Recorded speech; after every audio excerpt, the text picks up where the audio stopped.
Bidadi township ಇದೀಗ ನಿಜಕ್ಕೂ ರಣರಂಗವಾಗಿದೆ. ರಾಮನಗರ ಜಿಲ್ಲೆಯ ಬಿಡದಿ ಟೌನ್ಶಿಪ್ ಯೋಜನೆ ವಿರುದ್ಧ ರೈತರ ಹೋರಾಟ ತೀವ್ರಗೊಂಡಿದೆ.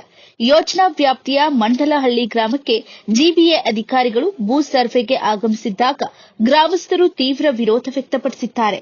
ಅಧಿಕಾರಿಗಳು ಬಂದಂತಹ ಕಾರಿನ ಗ್ಲಾಸ್ ಬಡಿದು ಅಧಿಕಾರಿಗಳಿಗೆ ಪೊರಕೆ ಏಟು ನೀಡಿದ್ದಾರೆ ರೈತರು. ಮಹಿಳೆಯರು ಸೇರಿದಂತೆ ಗ್ರಾಮಸ್ಥರು ರಸ್ತೆಯಲ್ಲಿ ಪೊರಕೆ ಕಲ್ಲು ಹಿಡಿದು ಅಧಿಕಾರಿಗಳ ಪ್ರವೇಶವನ್ನ ತಡೆದು ಆಕ್ರೋಶ ವ್ಯಕ್ತಪಡಿಸಿದ್ದಾರೆ.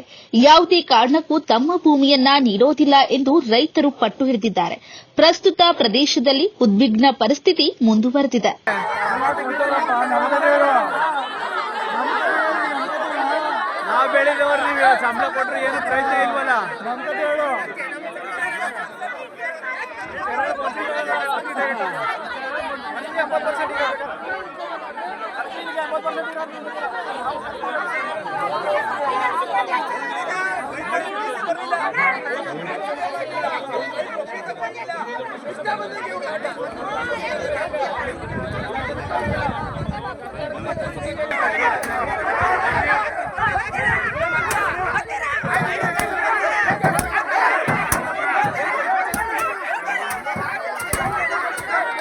आगे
ನ್ಯೂಸ್ ಅಲರ್ಟ್ ನಿಮ್ಮಿಂದ ನಿಮಗಾಗಿ.